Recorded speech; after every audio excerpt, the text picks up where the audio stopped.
So if the delve mechanic is not something that you normally delve into, then this may be your chance that you should take to give delve a shot. And that's because endless delve removes the one little pesky part of delve that most people don't like, or at least the part that I don't like, and that is sulfite requirements. In endless delve, we are going to be in a solo self-found environment where you are not going to be able to do anything but delve. That means that you won't have access to most of the things that are outside of delve, including most boss drops, as well as the crafting bench, among other things. So you're going to need to choose a build that allows you to make use of the things that actually happen only within delve.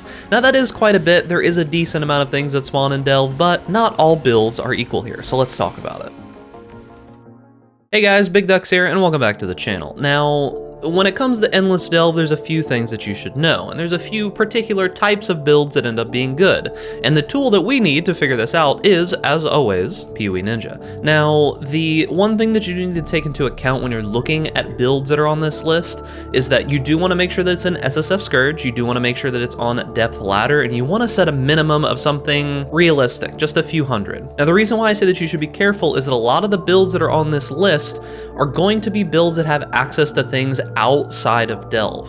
So what you're really going to be looking for is you want builds that function quite well in SSF, and you're looking for builds that function quite well with very little gear. This is going to be most of the meta League Start builds that you might already know about, but you do have to be careful because there are a few things that aren't available in delve, like I said before. Things like the crafting bench isn't available. So while I do feel like builds like the Toxic Rain Champion will still be good, they will be slightly nerfed because of the inability to craft things onto the items. For example, the Toxic Rain Champion, it's going to be using a crafted bow. If we look at Toxic Rain here, we'll go to a random person. The issue with the bow that a lot of Toxic Rain builds use is that they use a crafted bow. Now you can get around this. There is a like +1/+2 bow that you can make with just fossils, and we will have plenty of fossils in delve. So this isn't a deal breaker, but I want to kind of give you an idea of what builds that I personally feel like are going to be relatively decent for this. And I want to let you know the builds that you could look for. It's not just going to be the ones that I recommend, of course, that will be good for endless delve. Now looking at the top builds here, you're going to see that we have Exsanguinate, Toxic Rain, Seismic Trap, and Poisonous Concoction. Now these are all very powerful builds. Obviously, the Exsanguinate is going to be mainly linked with the Seismic Trap here. We've got Toxic Rain, Poisonous Concoction, as well as some Lightning Strike and other things down here below.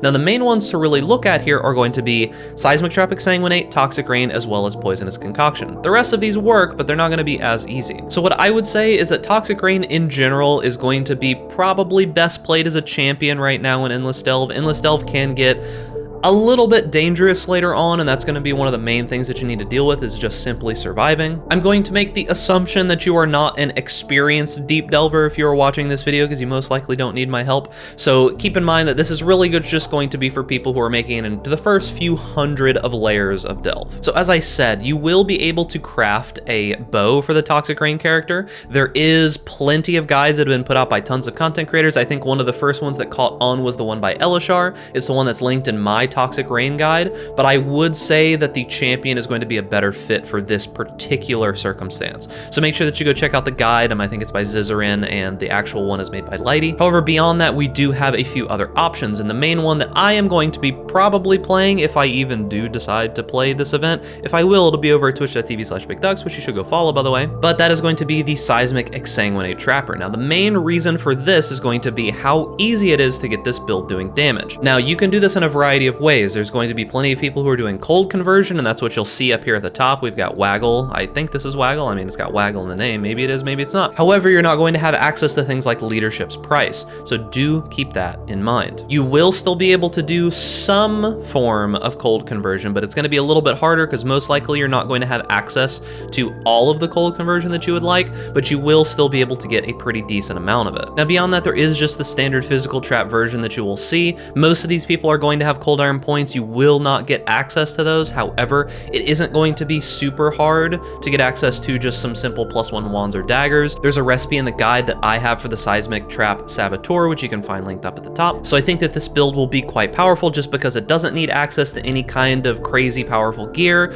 It has very, very good recovery, which is going to be super important in the early levels of delve, as well as the ability to off-screen a little bit. You can throw the traps around corners, enemies can walk into them. It will make it a little bit bit easier for you to be able to deal with things. And on top of that, my version of the Seismic Trap build does have pretty solid defenses as well if you do decide to go all of those auras, which you should. Now, beyond that is Poisonous Concoction. Now, the thing about Poisonous Concoction is I do not have a lot of experience with this build yet. However, there are a lot of people who are saying that this build is quite good. I would say go check one of the people who made a Poisonous Concoction build. I've heard a lot of people say that Occultist is pretty good. I know that Tai Killer is saying that Occultist is very good. I don't know exactly what kinds of items that these builds require, but it doesn't look like it's going to be too crazy. So you should be able to get a relatively decent outcome if you do go Poisonous Concoction. As I said, I don't know too much about this build. However, going forward beyond that and choosing a different build, something that I'm not personally recommending, or maybe there's a particular build that you enjoy that you want to be able to play in this. The main thing that you're really going to be looking for is how well does the build work without any kind of specific gear. You're not going to have access to the free 6 links that we're going to be getting from Scourge right now, but you should have access to a tabula relatively easily if you go for like the early nodes and trying to get like uniques and armor pieces and things like that. And you should have access to a ton of fossils, a ton of really good, powerful items, but do keep in mind, if your build requires specific uniques that drop from like a specific boss, and those boss uniques are just not available to you, obviously your build's not gonna work. You also need to be thinking about the fact that you're not gonna be able to use the crafting bench. The crafting bench is super important for a lot of builds if you use it for very particular items. It is the way that most people solve early resistances and such. You're gonna need access to resistances on your tree very early on if you don't want to get slapped by some random rogue exiles. And then another thing to think about is if you are playing a Spectre-based build, you gotta make sure that your Spectres are actually available. And from what I've heard, Delve doesn't have too many good options for Spectres, so probably not a great idea. The other minion builds should probably be fine though, as long as they don't require very specific uniques. And that's gonna be it, boys. Like I said, I might be playing Endless Delve, I'm not 100% certain. I will definitely be back for the Endless Heist, because Heist is something that I do definitely enjoy, and I will be making another video about that, so don't you worry. And if you're not part of my Discord, I have been giving updates on, my health and things going on with me over on Discord. I'm gonna be easing my way back into content creation as we get up towards 3.17, so I will be doing a little bit of streaming over at twitch.tv/bigducks, and if this video helped you out, make sure to like the video, and if you want more content similar to this, make sure to subscribe. It is the best way to help out the channel. So remember to stay safe out there in Ray class, and I will see you guys in the next video.